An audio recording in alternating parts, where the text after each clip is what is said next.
Tanvi, we can start.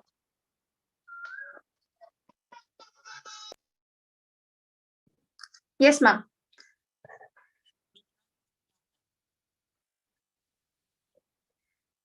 Good morning, one and all. I, Tanvi Kuttaya, Assistant Professor, the Oxford College of Business Management, welcome you all to the webinar on career planning, which is organized by the Placement Cell in association with Skill in India. The Oxford College of Business Management, under the aegis of Children's Education Society, is one of the leading institutions founded by late Sri N. Narasaraju Garu, and the unprecedented legacy is being continued by our chairman, Sri SNBL Narasimha Raju Garu. The Oxford College of Business Management's phenomenal growth translates the linkage between the industry and the academia, research focus, and prominent teaching fraternity. The Oxford College of Business Management focuses on three core principles: education, research, and social participation. And we incorporate all into our commitment and students and stakeholders. I welcome Dr. Nikita Alur, the principal, the Oxford College of Business Management, to this session. Welcome you, ma'am. It's my great honor and privilege to introduce to you all our speaker for the day, Miss Susan Ajith. Welcome you, ma'am. Thank you so much, Tanvi. I now welcome Professor Jayasimha DS, the head of the department, undergraduation, Professor Saumya, PG coordinators, Dr. Chitra Devi and Dr. Sureka, faculty members, and my dear students to this session. I would like to introduce our speaker, Miss Susan Ajith, who's a counseling expert, Skill in India. She's done her MSc in clinical psychology from Christ University. Ma'am have an experience of over 1,000 hours in working with the clinical population of individuals diagnosed with neurotic and psychiatric illnesses. Miss Susan Ajith worked with similar NGOs and was also part of the primary research team for establishing and proposing the holistic childcare model for guardians of dreams in Kerala. During her tenure as a medical student, she has worked with similar media firms such as an editor and reporter with the Hindu, and also have published article for the same. Hearty welcome to you, ma'am. Thank you so much, Tanvi, for that very extensive introduction. Thank you, ma'am. Career is important in everyone's life, right? Choosing right career at the right time is very important, and the career directs every individual to be self-dependent. Graduation is a stage in every student's life where the lad gets confused in what to do after graduation. Today, all the doubts of a young minds will be clear by our esteemed speaker who will guide our students what to choose, when to choose, and how to choose your career. I request all the participants to disable your videos and audios. Kindly put across your questions in the chat box, which will be answered at the end of the session. Ma'am, I hand over the session to you. Thank you so much, Tanvi. Can you please give me sharing screen share?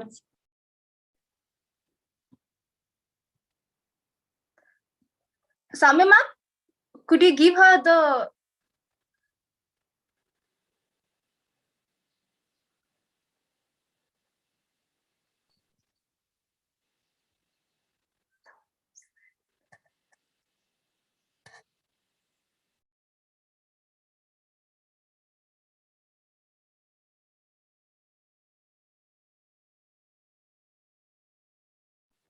Ma'am, are you able to share your screen now? Yeah, I got it. Okay, ma'am.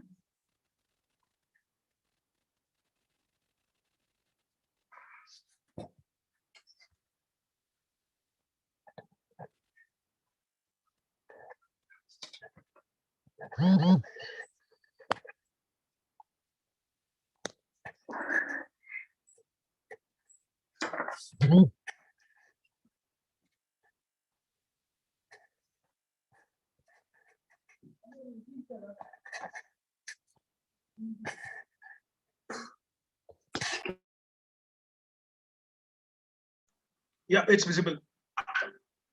Is it visible to everyone? Yes, Yeah. ma'am. It's visible. Awesome. Yes.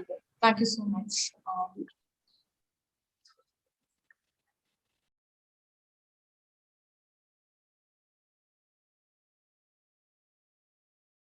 One second, I'm facing a difficulty. I'm not able to share my I'm only able to share my screen, the entire screen, but not window or a tab.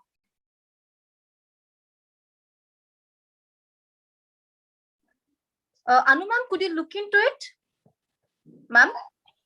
Yeah, 1 second, Susan. Let me check. Yeah, it's sharing now.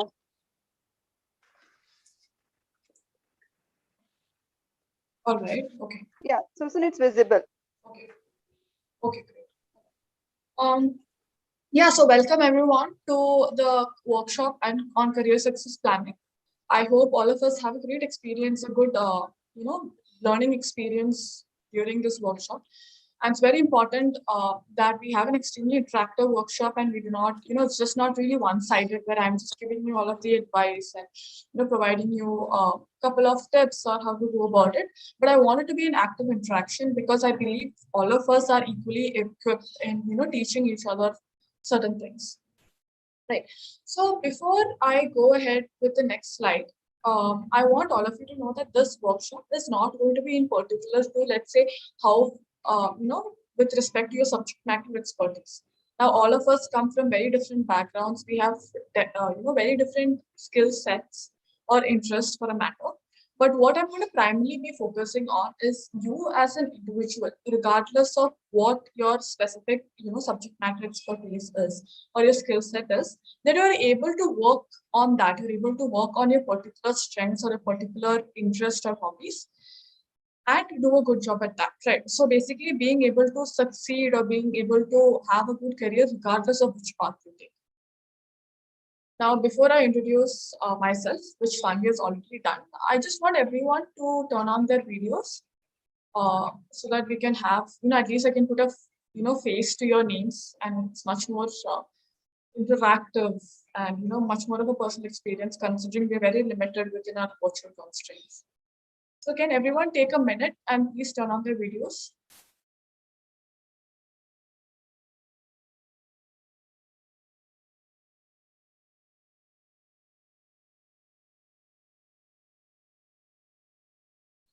Does it work? Does it work for everyone? Are few of you comfortable turning on your videos? Students have that option to turn on the video. So Thank you so much, Chirag. Thank you, Sunil.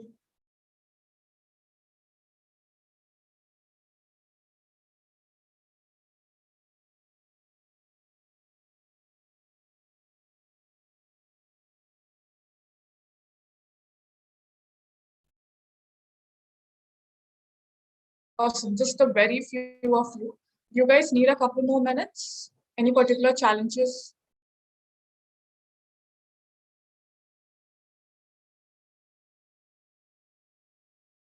All right.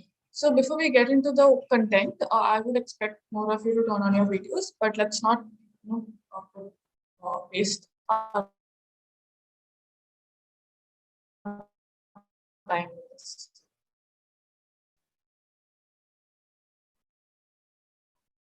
I finished my master's and bachelor's in arts, basically liberal arts, media, literature, psychology.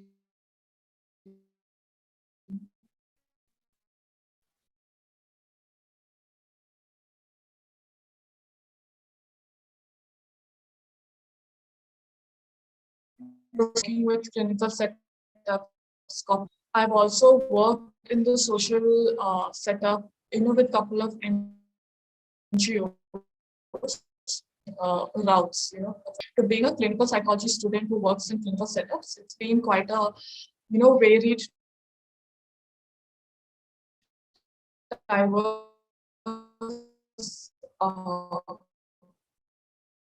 journey that it has been.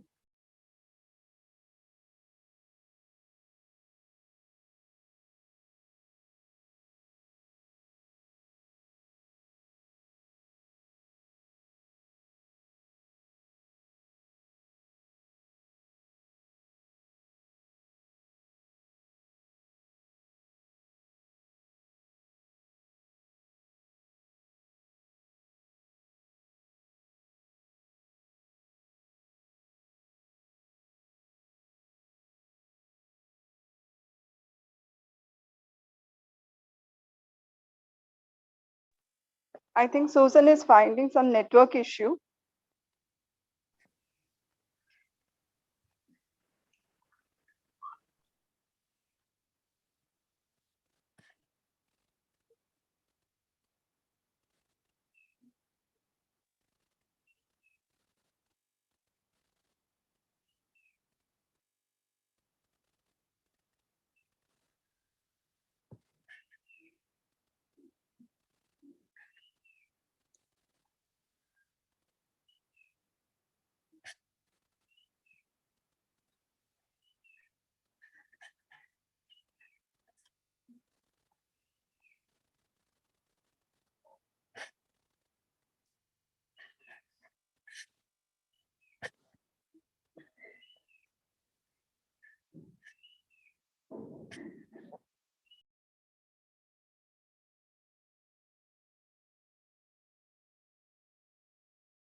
Deepika, Anu here.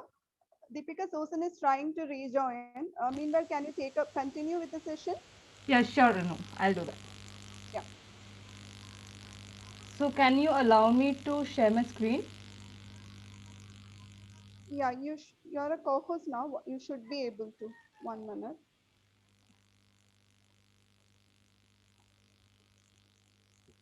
Yeah, I'm able to. Anu. Yeah. Okay, Susan is back. But before she comes in, I can just take over.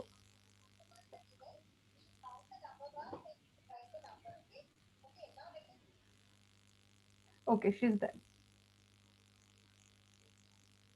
Yes, Susan, you can take over.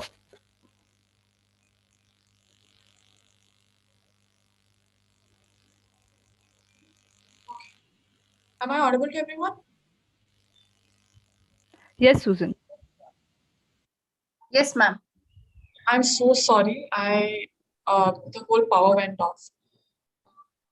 Okay. I'm just gonna share my screen. Just give me a minute.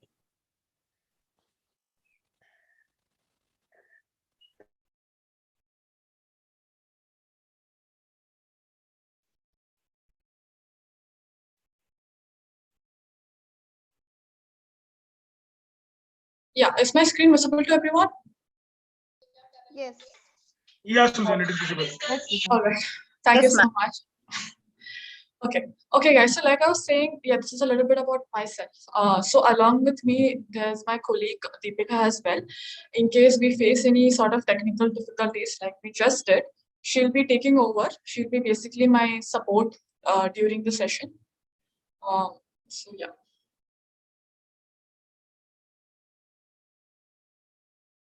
So before we get into the the real content of this workshop, which is about career success planning, I want you all to take a couple of minutes and think about your favorite person in the world. Like now, this can be your one of your parents, it can be probably your grandparents, one of the professors that you have, or probably even your siblings or one of your best friends, right? So take a minute, think of who your favorite person is, and what about them makes you feel so affectionate for them. Like what are their qualities or what it is that particularly connects you to this one person. Right. So everyone take a minute, and after that, please let me know what it is that you guys think.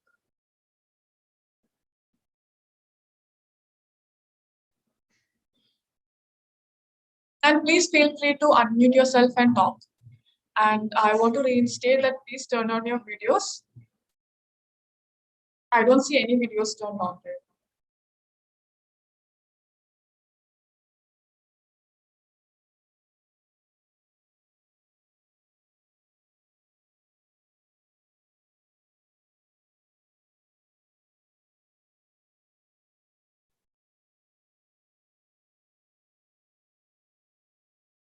Anyone? Who is their favorite person? And can the person also tell me what about them makes you so excellent?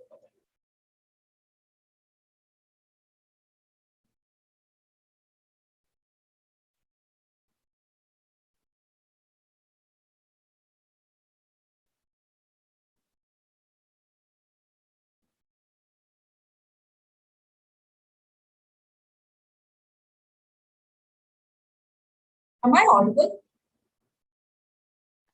Yes, ma'am, you're audible. Yes. Yes. Oh. All right. So anyone who wants to give me a response.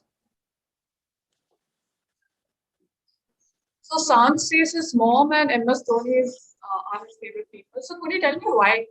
What about them makes you feel, makes you think that they are your favorite person? Or feel so affectionate towards them?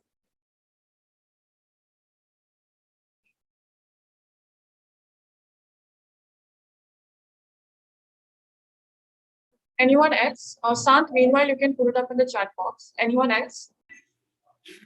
Oh.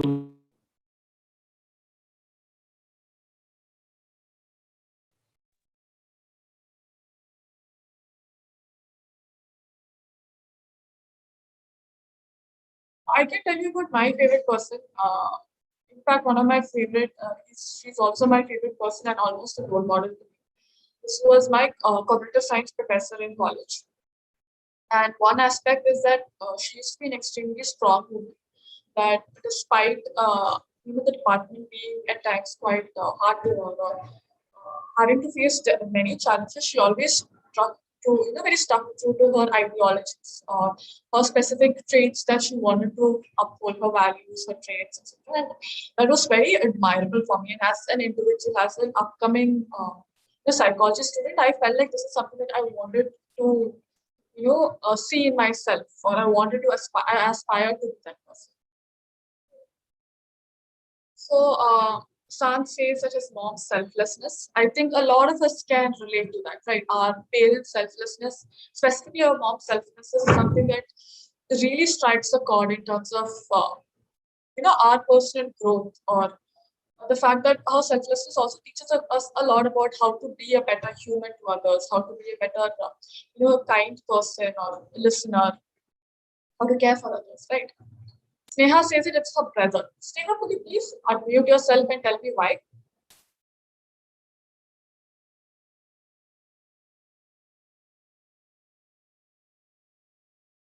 So, what makes your brother? What about your brother makes him your favorite person?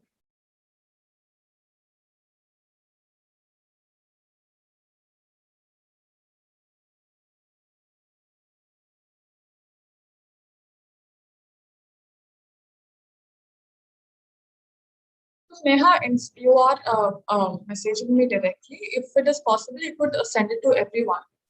So then others can also see what your response is.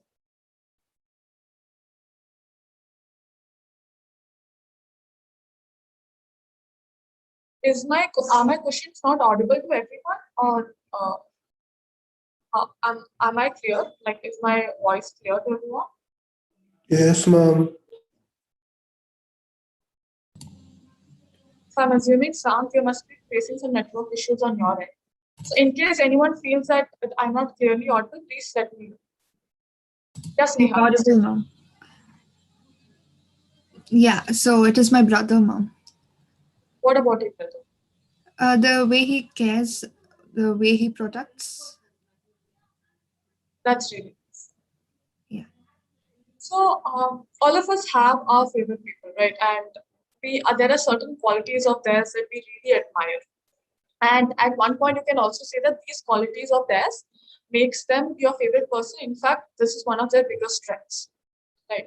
So be it with your mom's selflessness or your dad's hardworking behavior, or let's say professor's intellectual curiosity, right? So there are different aspects of them as individuals that makes them extremely unique, but also at the same time makes them extremely powerful. Skill India ಅಂತ. Chitra, could you unmute yourself? Please mute yourself.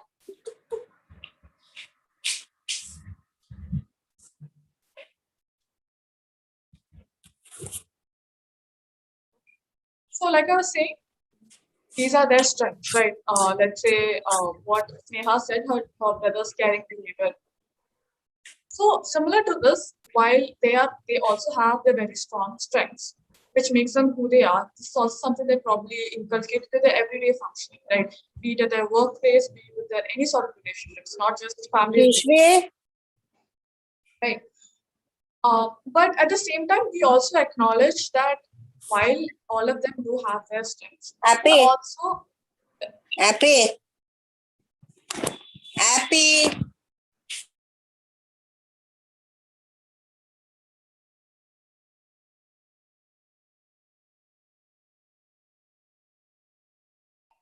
Susan, can you unmute?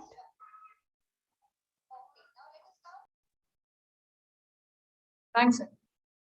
So while all of them have their strengths, we also very much acknowledge that they are humans, and at the same time, they might be flawed in certain areas. Right? They have their weaknesses as well. So these aspects of this one individual, which is a good combination of both their strengths and weaknesses, is what makes them extremely unique. What possibly also makes them our favorite person, right? We are not none of us are like delusional in the sense that we only see positives in people. Right? Now, while we say that these are our favorite people, you could also think about what it is about them. Basically, what it is about you that makes you different from them. Right? What is a differentiating characteristic? Something that is unique to them and probably unique to you, but does not happen to exist in them. Or probably something that you want to inculcate into yourself that exists in them but not. Can I hear a couple of responses on that? Participants can chat with the speaker through the chat box. I have unmuted everybody, otherwise it will create a lot of disturbance. So they can communicate with you through the chat box.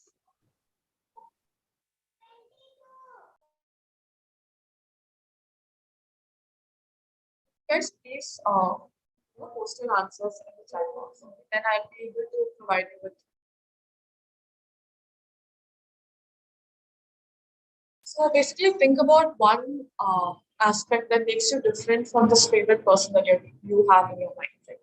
It can maybe be the fact that, like Sneha said, her brother is probably a really caring person. But maybe you are probably not that caring of a person in act, but you might be someone who thinks, is quite empathetic about people. Right? So, what is a differentiating character? What makes you different from that one person?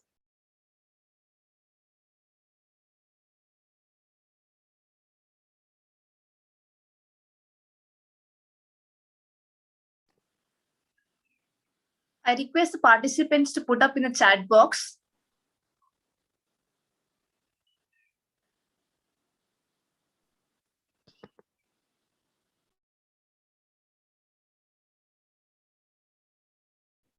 Thanks, Deepak. So Deepak says a unique personality that they have, right? Now, can you please think about it a little more? What is this unique personality that we are talking about? So what makes them unique? When you say unique, it means that there is something that is distinguishing them from, let's say, everyone around you, right? Or let's say from you yourself. So what is that unique? How could you define what unique is in this case?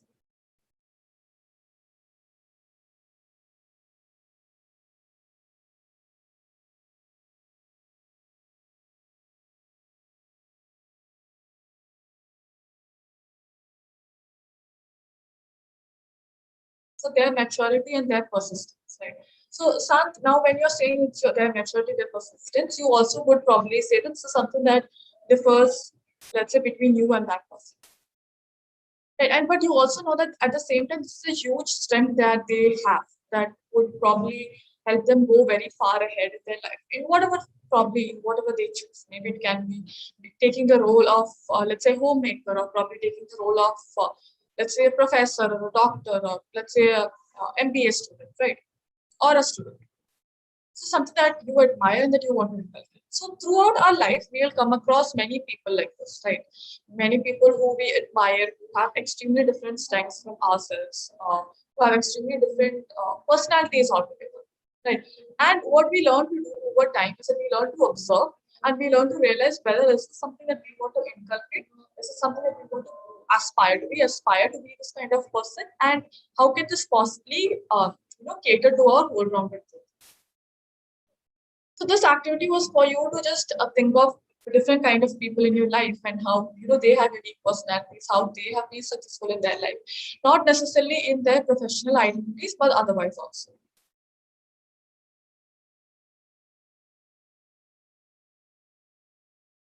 So I'm sure as Indian kids, we all grew up hearing this, right? We either had to be an engineer or we had to be a doctor. And it really never felt like there was any other career trajectory we would take that would be successful, because everyone said that engineers and doctors are the only successful people, the only ones who have a financial stability in their life and whose jobs are respectable, right? But these days, we do come to realize that it's not just engineers or doctors who are only the successful people, but there are so many new career trajectories that come across, right? Entrepreneurs, there are so many people with excellent creative, critical ideas that are being put into use that helps in a social cause as well as for individual growth, right? So be it entrepreneurs, be it again psychologists were not something that was very popular earlier, but the field of psychology is also thriving. Mental health is thriving. Uh, be it for individuals who are involved in management of business, like all of you. You know the opportunities for you as entrepreneurs or startup. Start having a startup is tremendous. The sort of funding we receive for it, the sort of individual teamwork that exists these days is phenomenal. Right. So, has anyone had this experience that there were as kids, as we were growing into our adulthood, we were asked to be engineers or doctors, but you guys just chose or decided that you want to take up this career trajectory that is having a specialty in, let's say, management of business. So, any of you would want to share that experience with me?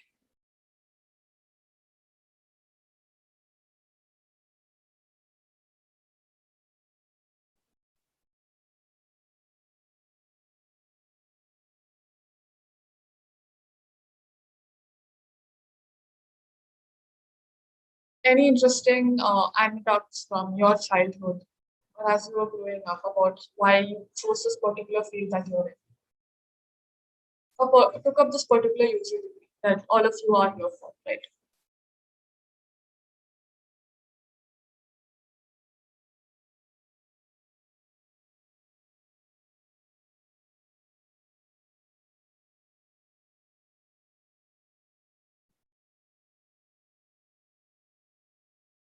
Okay, I can share something about myself. So when I was a teenager or during my high school, I was hellbound on being an engineer. So even during my 11th and 12th, I had prepared for JEE mains. I used to go for the entrance to coaching classes and all of that, right? But I did somewhere along the lines, I did realize that I did have a keen interest in, exploring media per se. That I wanted to become more of, I wanted to work on the social realm of things, like understanding different social themes, or being a active participant in political aspects, or different sort of political causes, political social causes, right? So that's why while I was preparing for my engineering degree or for my exams or so on those lines, I realized this is probably something that I could consider. And that is when I happened to come across this one particular triple major degree, which is a good match of different interests that I have. So it's literature, psychology, and media. And I mean, it was a very hard decision because my whole family, was watching for me to be an engineer or something on a very professional aspect, which we fail to see now. But they were all vouching for that, and it was entirely up to me to take this decision. While none of them were strongly against it, it was entirely up to me. But over time, I took up this decision, and then I realized my interests are particularly narrowed to working on social cause of mental health. Then I came to psychology, and right now I still face a lot of struggle because my parents still tell me, okay, maybe attempt the UPSC exam, or maybe take a different career trajectory, or maybe go for an MBA. In fact, even after doing 6 years of extensive learning of psychology, studying psychology, being even a practitioner right now, I still face this sort of backlash against. But again, at the end of the day, I know this is a profession that makes me very happy. I find extremely fulfilling. And so anyone else who have similar stories, anyone who have similar experiences, or who've gone through many different, decision-making process to come to this point in life.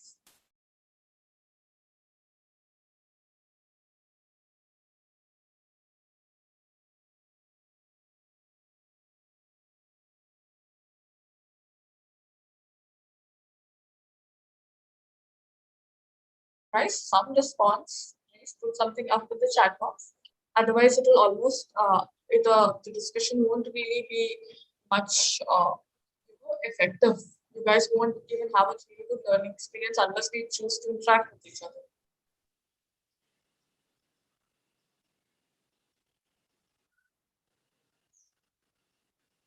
So Sneha has posted a direct message to me. Sneha, is it all right if I post it with the public? She's not able to send it to everyone, so I'm just going to copy paste it and send it.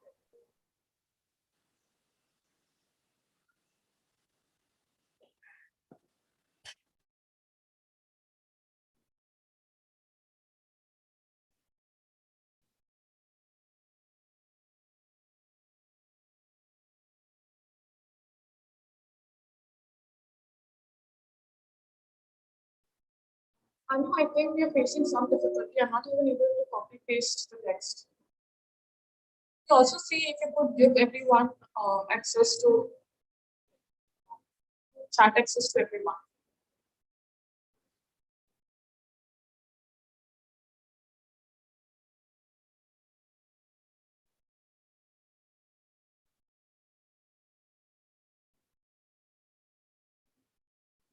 Hello. Yeah, not sure, Susan, why it's 1 sec. Let me check it out. Why you look at that? I'll just read it. So basically, Sneha is telling us that there are just few neighbors and few other parents in her school, and they keep telling her from childhood until date that your mom is a nurse, so you can become a nurse. And they even tell her that you should become a nurse and follow your mother's path. So she does not seriously don't know why, and that now that she's very happy with her dreams, she is going to achieve it, and her parents are also very happy. She is extremely proud of it. Thank you so much, Sneha, for sharing this. And it's very true. Sometimes the parents do tell us to, because they've had a good, successful career, they often tell us that, the career that they have chosen is probably something that should suit your interest as well. Something that you can also thrive in, which is not necessarily the case. So it is very important that we choose our interest, we understand interest, and we follow that. Right? And like Sneha said, it is an extremely proud moment to know that you've made a decision, and that decision is helping you feel happy or feel successful in it. So the reason why I was asking all of you to take a moment and think about this is very essential to our identity formation, right? So this developmental psychologist, who was quite a pioneering person in developmental psychology, proposed this theory of identity formation. Now, identity formation, he suggests that we all have 4 stages of identity formation. And these are identity foreclosure, identity moratorium, diffusion, and achievement. Now, identity foreclosure is when we take a premature decision about a career without really exploring options. Right? Now, this is very applicable to Indian kids, particularly because as kids, we were told to be either a doctor or an engineer, and we decided on it.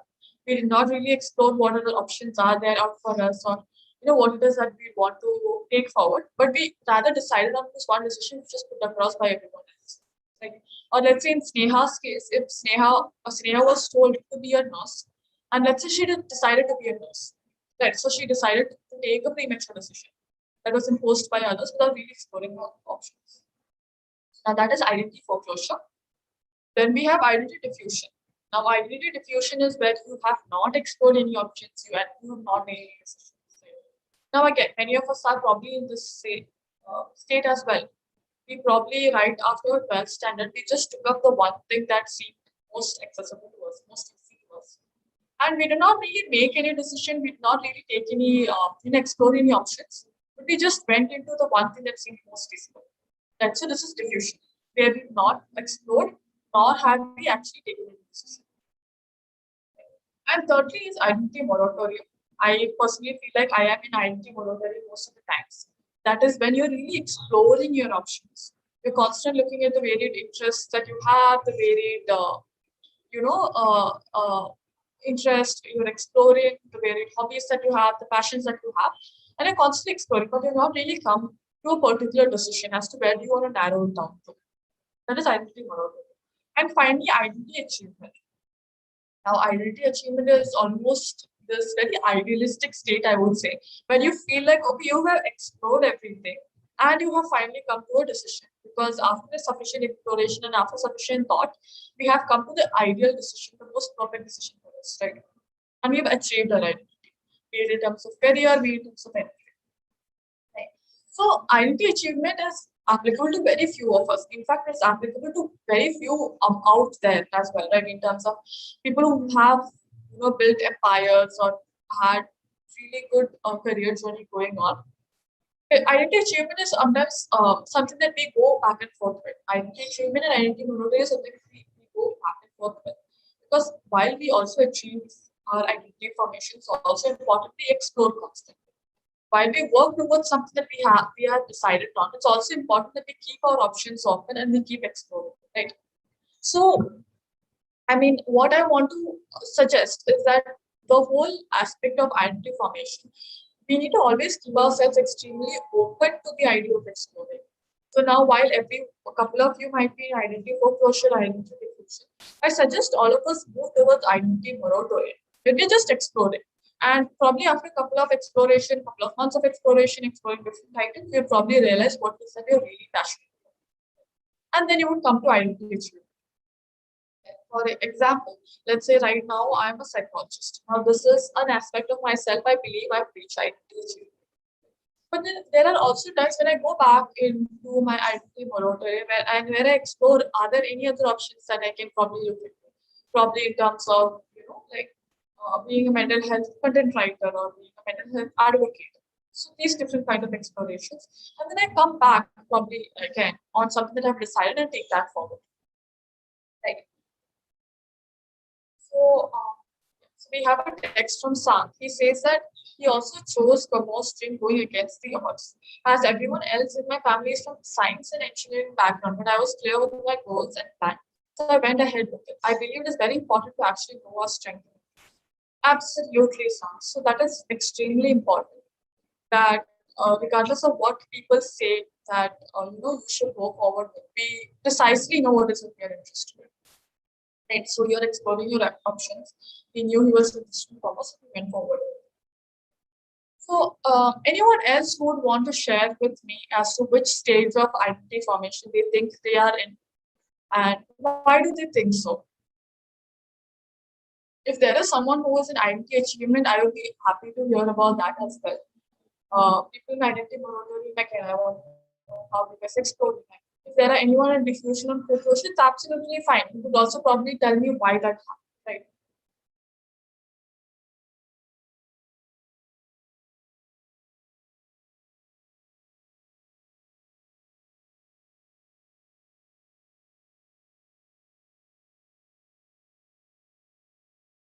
I know, are you giving access to everyone to unmute themselves, or is it still only chat only access?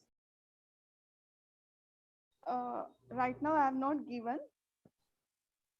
Yeah, I can give the option for unmuting. Just a minute. I'll just provide them the option. So please, guys, unmute yourself and please share with us or with everyone as to what stage of identity formation you are in.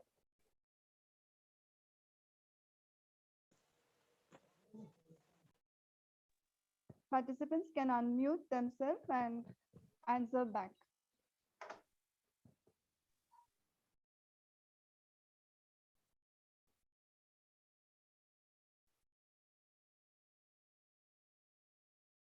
So Sant and Deepak, thanks for the replies.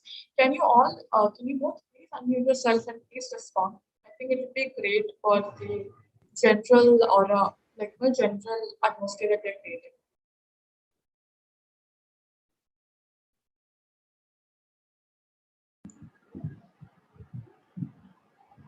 Yeah, yes, ma'am. Can I go ahead? Please go. Yeah, talking about this 4 stages, I consider myself in the 4th stage, like advocacy achievement, as I believe, as far till now, I have what I have planned, what I have explored, the things I have reached there, but still there are a lot of things to be done. But yeah, till now, I can say that whatever the explorations and things I have done, I have gone according to the plan, and further, I hope I can go ahead in the same way. It's really good. Thanks for sharing. And like he said, it's very important that we always keep ourselves open to the option of exploring further. Thanks for sharing. So I believe this was Sant who spoke, right? I was not able to see who. Yes, ma'am. This is something. So Deepak, could you also please tell tell everyone what it is that you shared with me?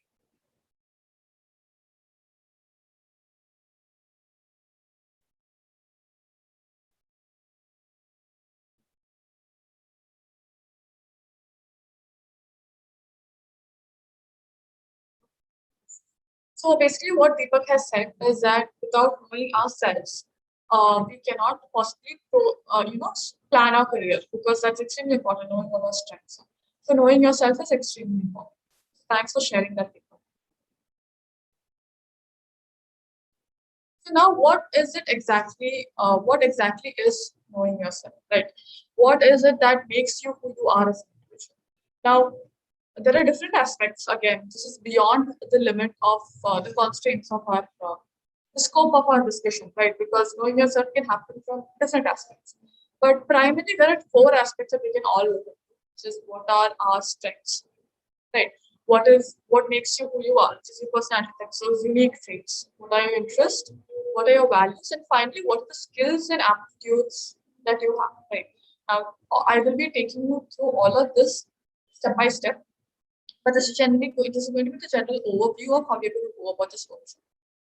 Secondly, how do we get to know about this, right? While I can tell you all about, conceptually on how to basically go about it, let's say by looking into your strengths or by being extremely aware of, what is available out there. It's also important that we go about it on our own, through our own journeys. This is possible through different psychological assessments. And one of the most popular ones is known as the values in action inventory. And we will be doing this assessment on the next slide. But this is again a very good assessment for you to know what your strengths are.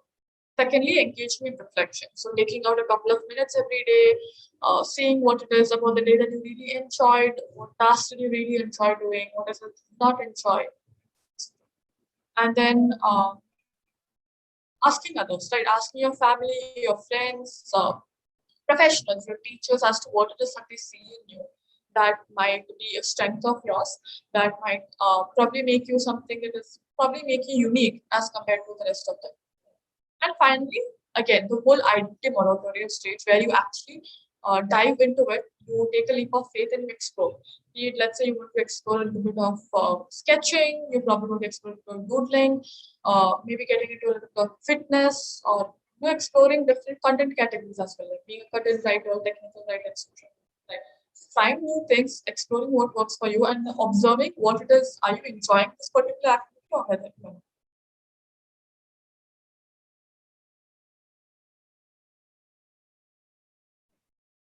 So now I'll be sharing a link with all of you. It's an assessment which is known as a values in action inventory of strength. And this will be giving you a good scoring of what are your top strengths. Okay. So I'll share the link in the chat box. We will take a couple of minutes. We'll take another 10 minutes, and we will be discussing our results.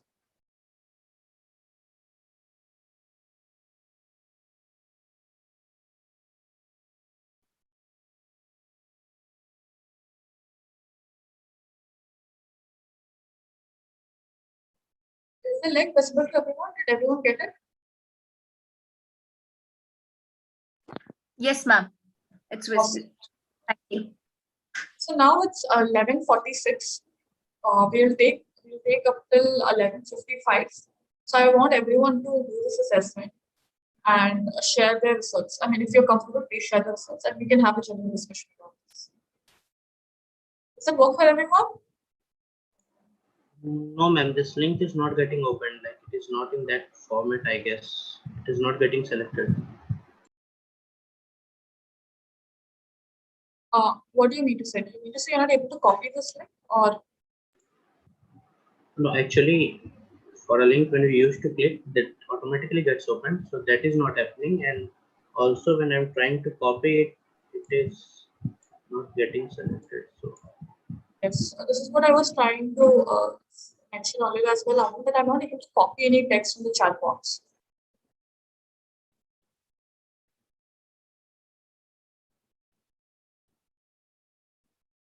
So would it be possible? yeah, ma'am, now it's fine. Thanks, Prashant.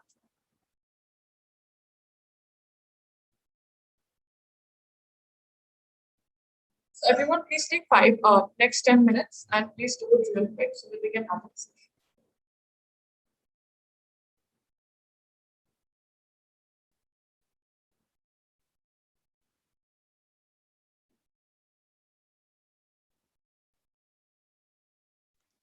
As soon as you're done, you can just drop a message saying that it is done in the chat box.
Dear participants, the link has been shared in the chat box.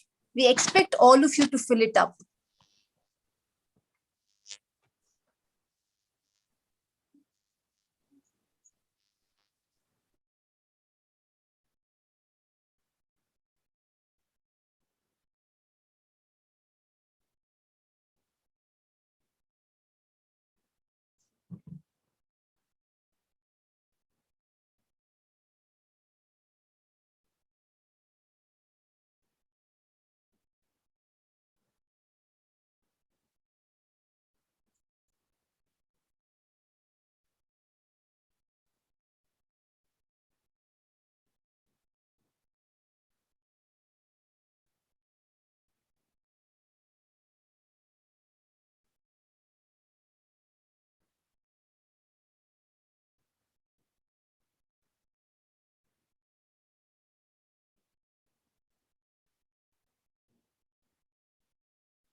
to access the link, and is everyone doing the assessment? Yes, ma'am.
Any update? Is anyone done with the assessment?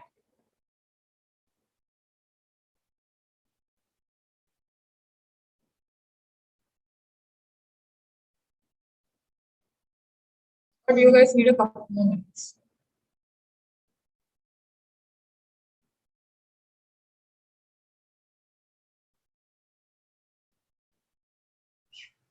Hey guys, I guess till now we just got an update from uh, just one person. So we just want to know, are you still filling it up or are you done with the link? We are filling it up, ma'am. So I'll give a couple more minutes. Yes, Neha. Yeah, we will give a couple of minutes. I think looks like we have a lot of. Even I'm also trying to fill up. I think we have a few there to be filled up. Okay. Few thoughts to be given. Especially students will take time in thinking. Actually. Absolutely. Yeah. So just let me know once you are done.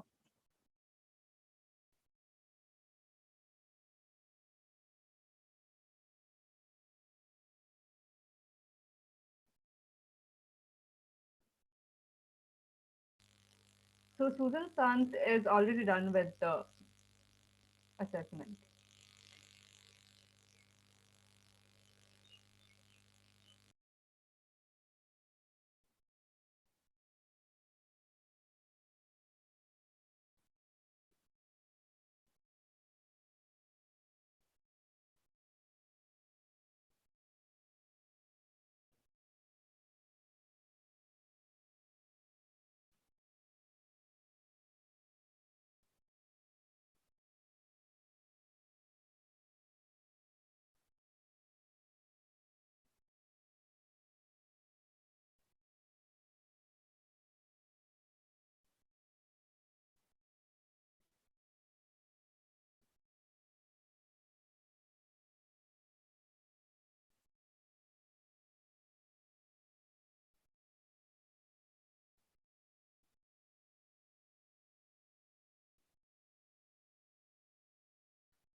Thanks, Nisha.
Guys, is anyone else done with the assessment? Because we're running short of time.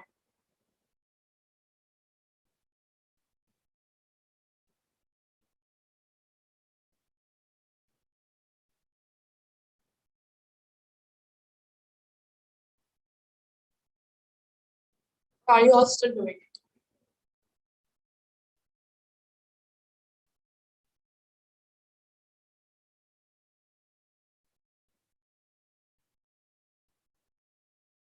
All right. So I'm going to go ahead. And please let me know if there is some, if you have, if you're facing any challenges. So if you guys are still filling it up, please pause it for a while. And you guys can get back to it once we're done with the workshop.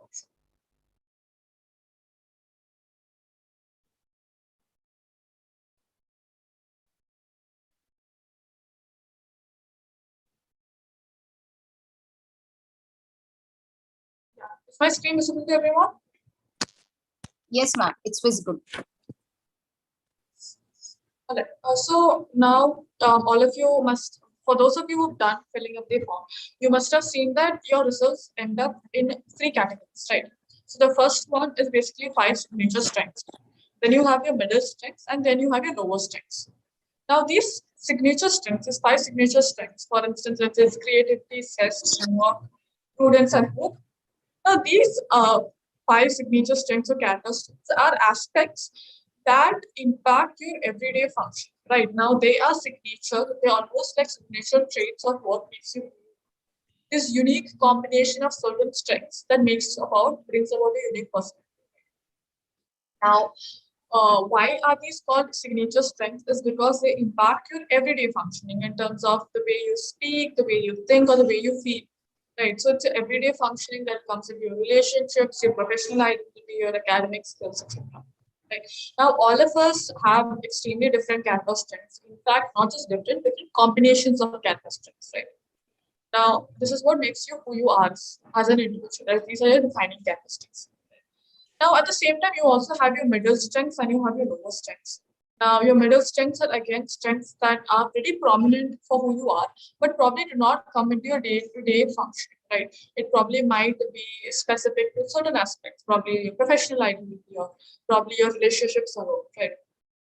Whereas, again, when it comes to your lower strengths, again, these does not mean that they are absent or they are altogether not present. But what it means that these are again very rare in how you go about your function. It's probably only triggered when there are certain incidents, right? Probably, let's say, at moments of stress or moments of conflict, these strengths might take a forefront. Now, that's exactly what your weakest, like lower strengths are. They're not as prominent, but they still very much exist. Now, while you have been categorized into many strengths, it does not necessarily mean that the strengths that you have not showcased are precisely your weaknesses. It just means that these are something that does not define who you are as an individual, does not play a part in how you go about everyday function. Now, these strengths are extremely important because this gives you a sense of, self-awareness of who you are as an individual. It is very important to know this, because, like many of you said, it's an integral part of your growing process, right? Knowing who you are is also important when you make choices about, who you want to be in your career, who you want to probably, engage with in terms of relationships, what sort of company you like, etc. And finally, self-awareness or knowing your strengths are extremely important for being, a sense of fulfillment in your life. It helps in your overall increase in academic and social achievement as well. Right. So, does anyone want to share with me what are the character strengths, the signature strengths that they received, and do you think this is actually, do you agree with it? Do you think this is probably the way that you could define yourself?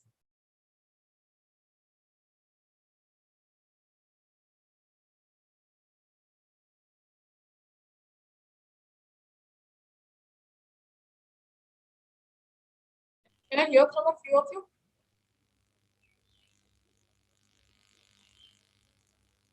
So guys, whoever have filled up that form and got the result, can we hear your experience? So that is what Susan wanted to say. Like, do you agree with whatever result you got? And does it comply with you or do you disagree with that? So just just a experience sharing about the whole feedback about the whole form.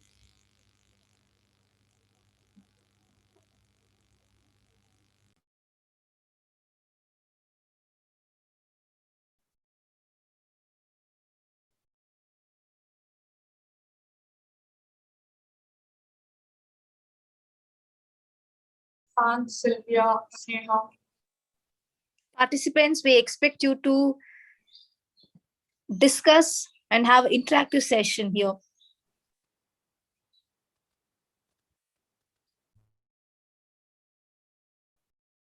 Yeah, Swati, please go ahead.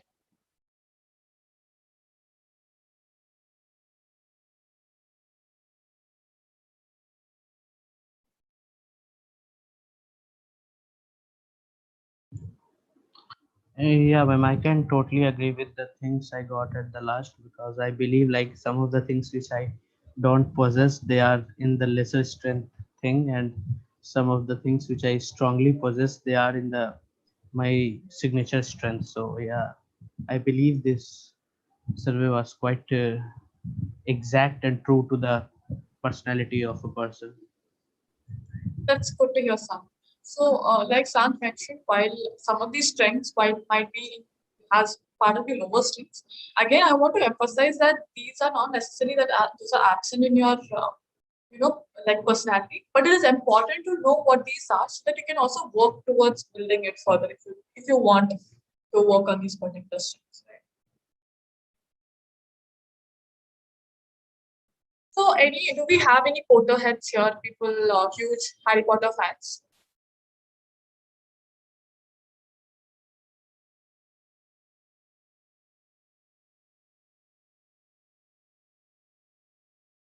And Harry Potter, in fact, was one of the defining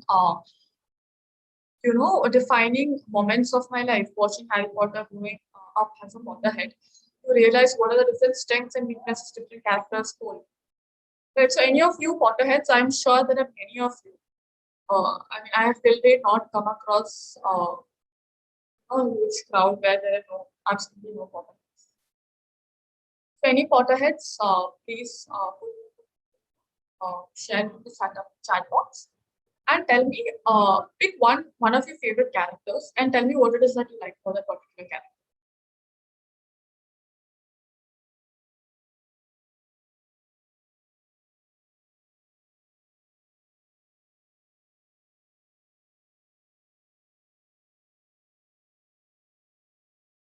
Ayoshi class. So you're a Potterhead. So could you tell me what? Yes, so you're actually a Potterhead. So any particular character that you have in mind, someone who you really admire, and what about it? What about them do you really admire? Yeah, it's Neville Longbottom. Okay. All right. So yeah, like nobody believed him and nobody cared about him until like few of the movies later on. So he actually showed who he truly is. Absolutely. Neville Longbottom is also one of my favorite characters. He is someone who teaches all of us how important it is to be resilient and have your feet, keep yourself grounded regardless of all the challenges you put across to you, and extremely good character development, right? So that is great. Yeah. Thanks for sharing that, Ashik. Anyone else? Potterheads unite.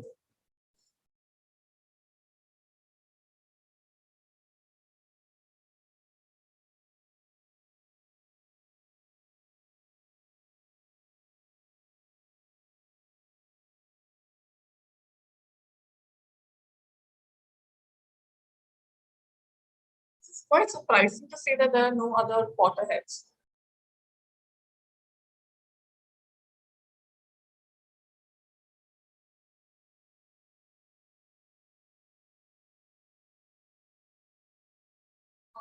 So, if not for Neville Longbottom, we have again one of the few of the prominent characters in Harry Potter, like Harry Potter himself, and we know that he is someone who does face a lot of backlashes, and being an orphan, the fact that he was able to build himself up, make few friends despite all of the trauma that he went through as a child, we see a huge strength from his end as well, right? Does anyone I'm assuming that a couple of us, more of us, have watched Harry Potter. Does anyone want to say, would like to point out something about Voldemort that you possibly think could fit into this context? If you want to identify Voldemort's strengths and weaknesses, how would you go about it?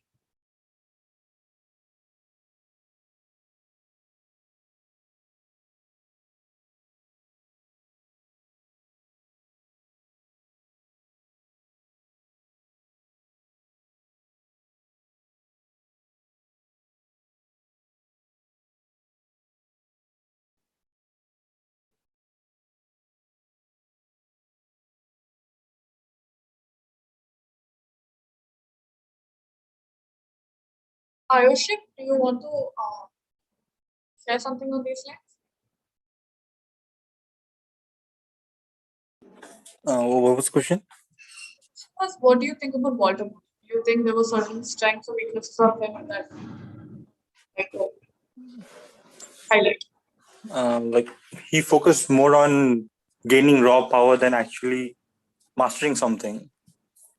He lacked conviction. Right. Awesome. Right. So, like Ayushik mentioned, that Voldemort was another character. While he was not really into mastering something, he was, again, very different interests that he had, right? But altogether, when we look at Voldemort as an individual, it's someone that is quite, we underrate him for his strengths, right? You know that he's extremely intelligent, for a matter of fact. Like, he's extremely cunning, clever, intelligent. Fact that you really got done now. But thanks for sharing.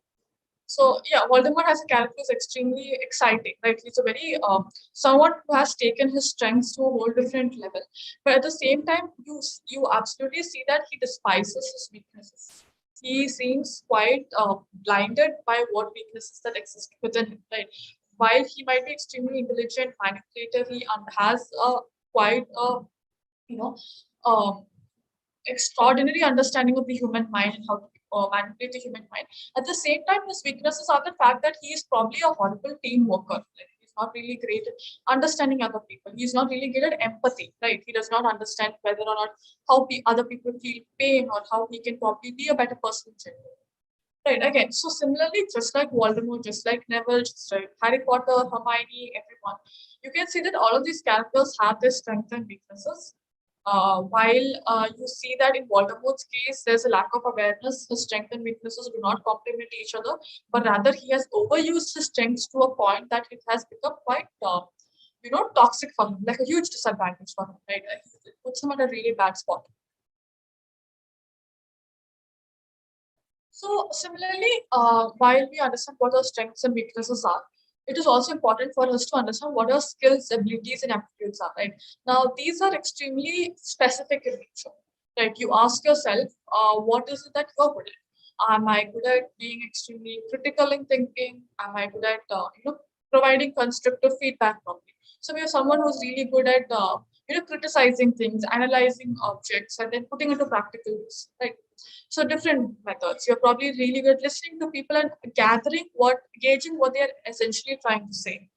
Understanding their feelings, their emotions, their ideas, such as saying, right? Maybe you might be really good at writing. So in your experiences within, let's say, academic excellence or what probably others have complimented you on, probably ask yourself, what are you good at? And note down all of those aspects.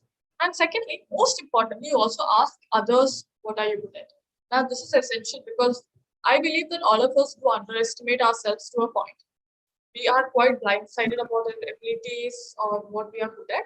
Right. So it's essential that we ask others. Now, these others can be people like your family members, your friends, your professors, your colleagues.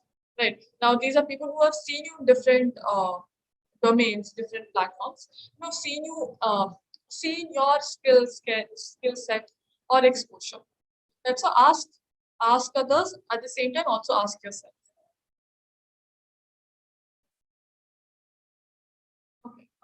So while we are focusing a lot on strengths, while we are saying that build your strengths, look into more aspects, it's also important that we learn to build that we learn to be aware of our weaknesses. Right now, here I put up a picture of Greta Thunberg.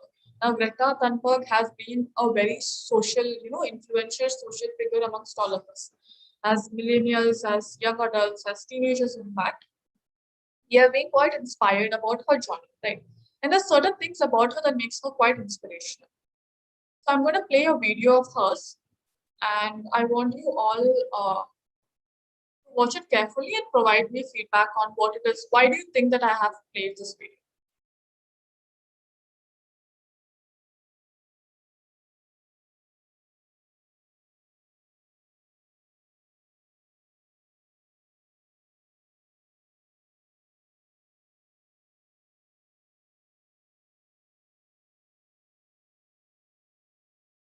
Just give me a minute.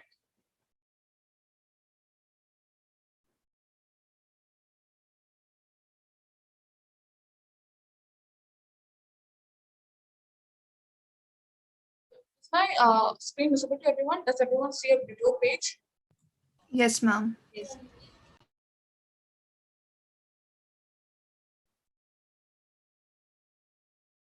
The audio works? No, ma'am.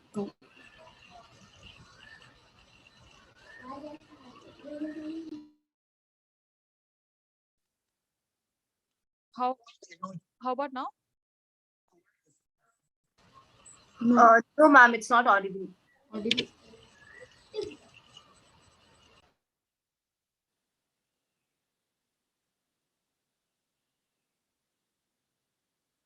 Okay, just check now. World is Was it audible? no, ma'am.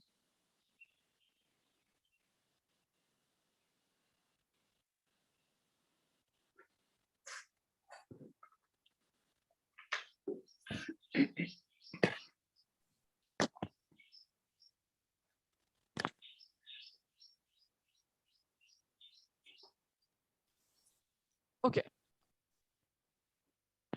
Of uncertainty. And in statistics, our goal is to model that. Is it audible now? Audible, ma'am.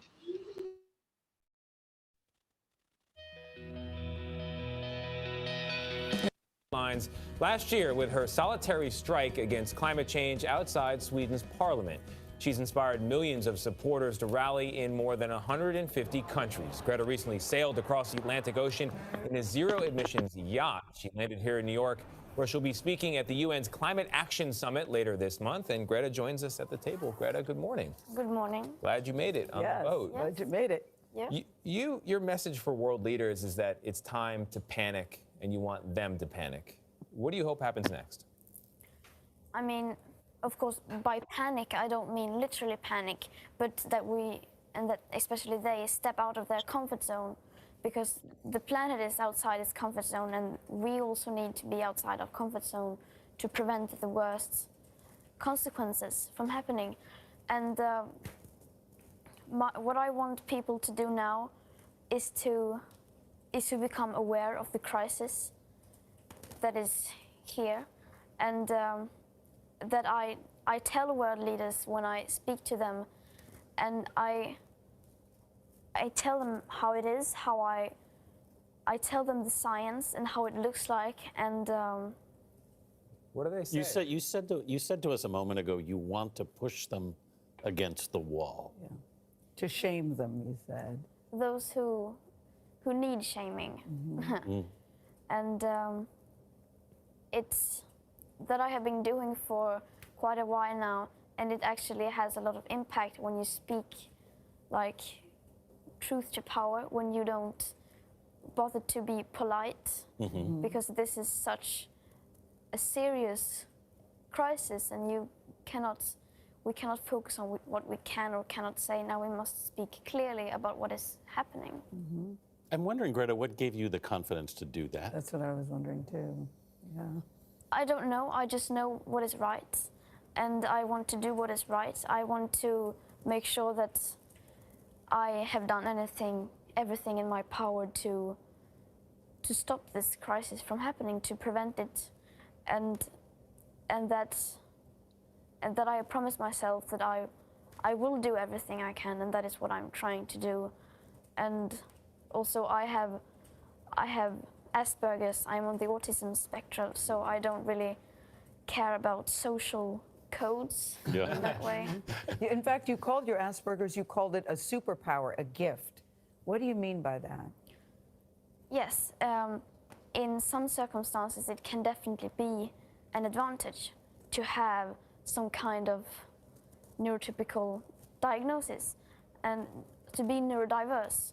I mean, and because that makes you different, that makes you think differently, and especially in such a big crisis like this, when we need to think outside the box, we need to think outside our current system, that we need people who think outside the box and who aren't like everyone else. This began as a one-kid hunger strike in Sweden. And Not hunger strike. No? School strike. School strike. Okay. Even better. And now you have millions of kids around the world following you. What's it been like to watch that change? It's been very surreal, because I think no one could have predicted that, and least of all me.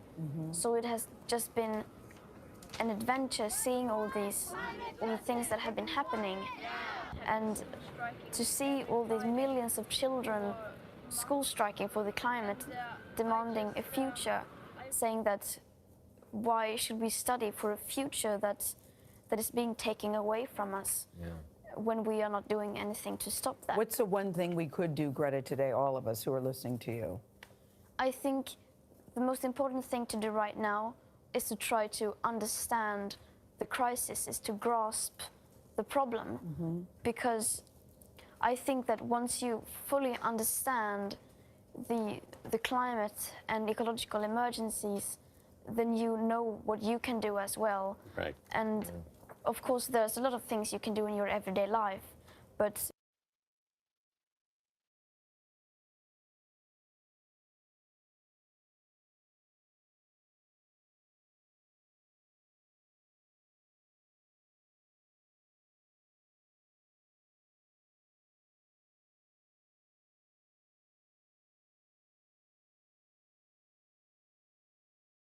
Yeah. Was everyone able to see the video? Yes, ma'am. Yes, ma'am. All right. So, I mean, as you can see from the video, what I was trying to get at is the fact that Greta is someone who is not entirely perfect, right? Obviously, you know that she has Asperger's syndrome. And one thing that is prominent about Asperger's syndrome is that you are unable to have good social connections, because you probably do not have the sense of how social relationships work. You have poor social cues. You don't understand how other people feel, etc. Right? So this is a huge disadvantage that Greta has in the very beginning, right?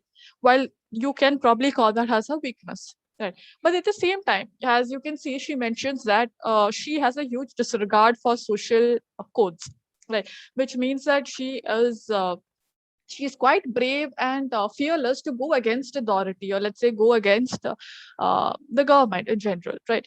So this, while it might be a weakness at many certain points, it can become a strength for her in the social cause that she's working towards.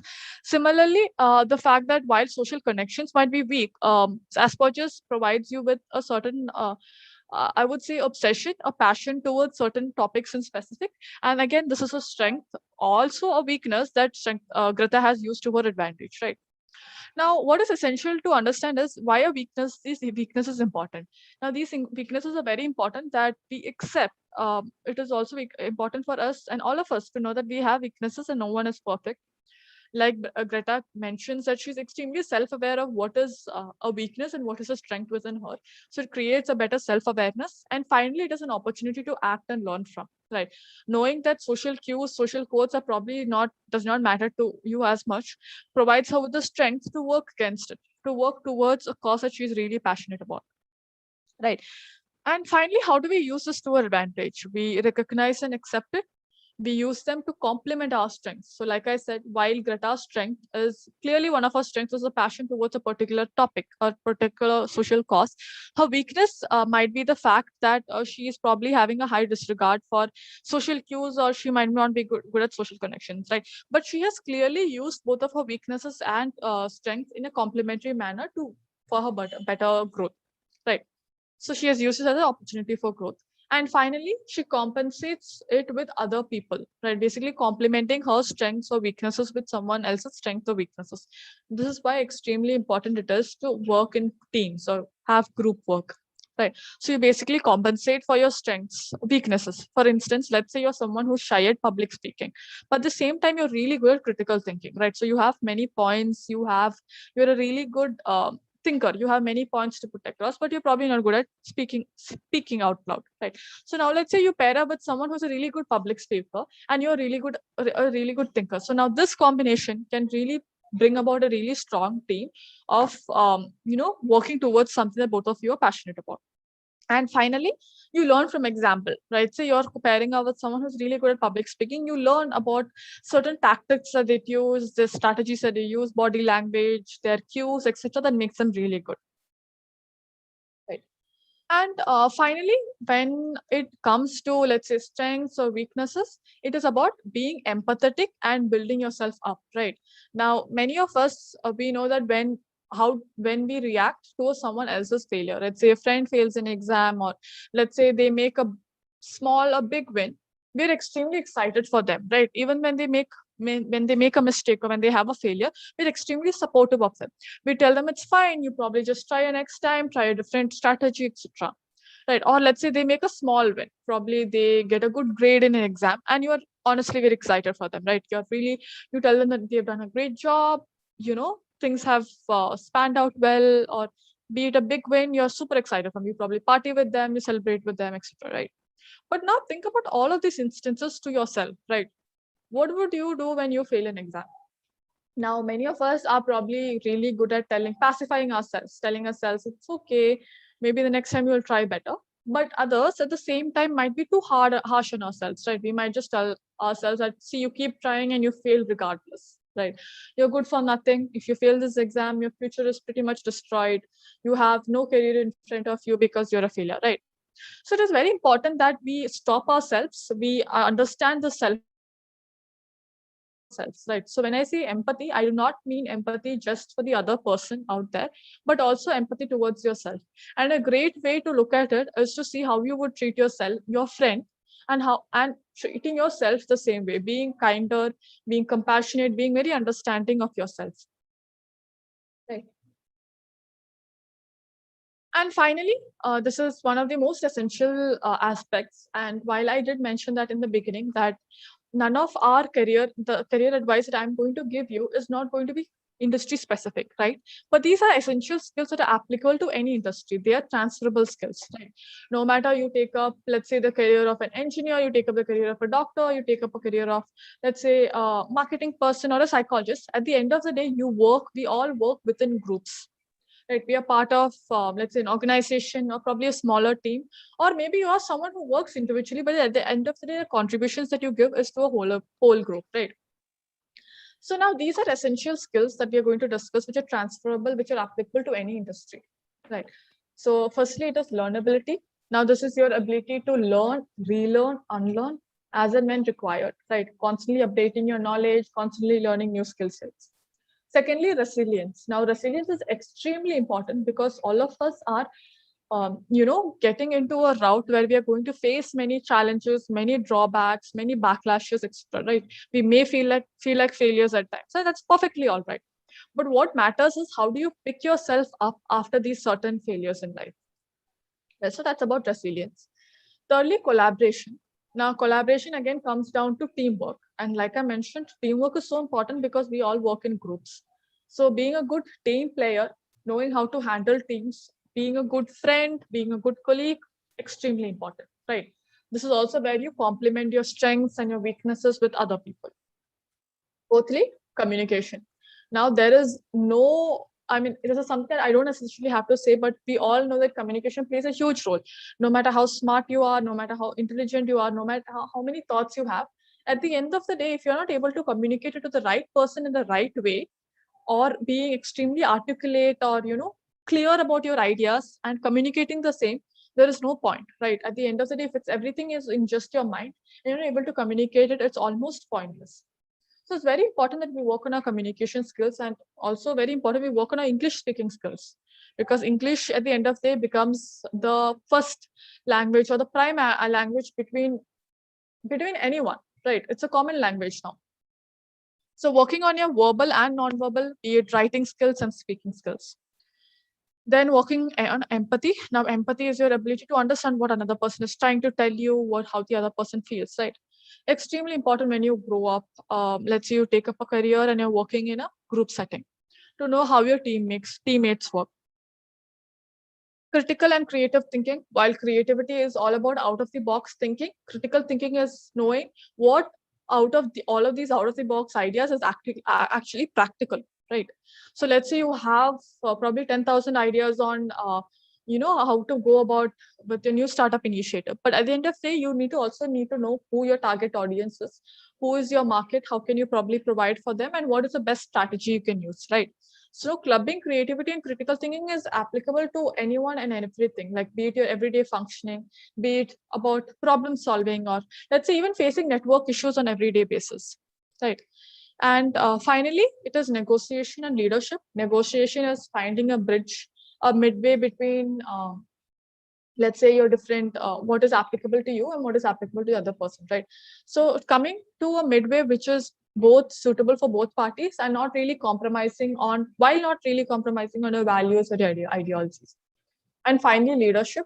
Now, when it comes to leadership, there is no hard and fast rule, right?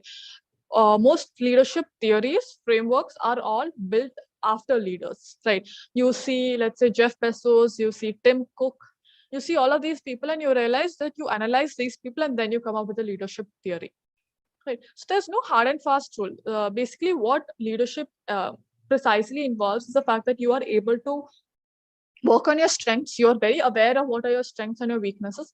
At the same time, all of the skills that we have mentioned here, right, that is learnability, resilience, communication, empathy, etc., are also something that you have along with your technical expertise, your subject matter expertise, right? So leadership again comes down to knowing yourself really well, being able to use that to your advantage, and at the end of the day, being a great team worker, because you're leader to a huge bunch of people, right? So it is also about understanding these people, being able to work as a team and guiding them in the right direction, right? Yeah. And finally, it comes to work habits. Now, no matter how much we try hard, how much we are good at things, maybe at times it does come down to whether are we able to survive, are we able to flourish or thrive in this particular situation that we are in, right? And for that, work habits, mental health is extremely important. So we learn to take care of ourselves, taking criticisms well, knowing how to work very focusedly, that not getting distracted by everything around you. So knowing how to schedule your time, take care of time management, etc. Thirdly, educating yourself. Like I said, learnability is a huge skill, constantly being updated about different things, right? Let's say you are someone who wants to get into management, but having a little bit of awareness about how programming works, or how, let's say, general organizational politics or general organizational behavior works is also great. It helps you go around things, helps you understand general dynamics. Again, healthy lifestyle, not being overburdened by your work, don't feeling overwhelmed, keeping a good balance between your work and life. And that can be brought about by inculcating these good habits like exercising, meditating, having a good sleep schedule, dieting, and generally not engaging in substance use as a coping mechanism for your stress, right? And finally, it comes down to having weekly or daily goals, be it academics or works, then persevere, reflect, and learn. And finally, practicing patience, right? Patience, because regardless of, let's say, how good you are at things, there are always going to be things that would probably require more of your hard work. So remembering that all of us need to be hard workers at the end of the day, be it with any skill set. No, despite knowing that you're probably a really good person at this particular field, it is important that we remain patient. We remain patient about our own growth, right? And finally, it comes down to the fact that career paths, unlike earlier, is not A to B to C thing. It is not as linear as it used to be, but it's extremely dynamic. There are so many career paths that we are still not aware of, and that still comes up, every now and then. So it is important that we do our research and we are open to these options. And like I said in the beginning, that identity moratorium, where you're constantly exploring your options, is very important. Right. And with that, I basically wrap up my part of the session. And thank you all for attending it. I hope all of you have gotten a good whole-rounded, perspective towards how to take forward your career growth. And in fact, not just your career growth, as a professional identity and a personality. Right. Thank you, everyone. Any questions? Thank you so much, ma'am, for sharing your experience and giving a detailed talk on career planning. And I hope that our students, recognize their strength, their talent, and convert their weakness into strength, and have a proper plan on that, and make sure that they choose their best and good career and in the future days. Can we have the questions, ma'am? Sure. So participants, you're kindly requested to come forward and put across your question in the chat box, which will be discussed with Susan, ma'am. Participants, you can put across your questions in the chat box. It will be answered by Susan, ma'am.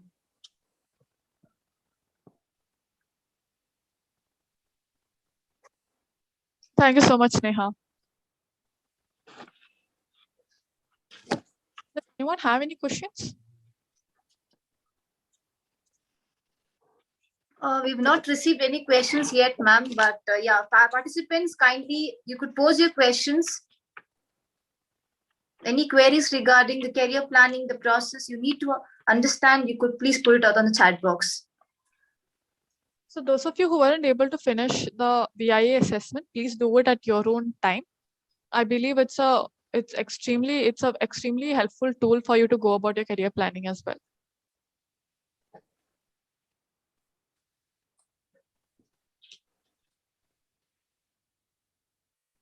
I hope the students are very much clear about what they want to take up and on the process, the entire process, I believe, ma'am. Great then. So could we wind up then? Yeah. Sure, Tanvi. Yeah. I hope everyone has filled up the feedback form also. This is very essential for us to conduct better workshops and for our output. Yeah. Right, ma'am. Okay. On behalf of the Oxford College of Business Management, I extend my heartfelt thanks to our speaker, Ms. Susan Ajith, who has taken time out and provided us with such a wonderful session and informative one. Thank you, ma'am. Thank you, Tanvi. Thank you so much for the opportunity. I would like to extend my thanks to the principal, the Oxford College of Business Management, Dr. Nikita Alur, for taking the initiative for organizing such a webinar. Thank you, ma'am, for being such an inspiration like you've always been.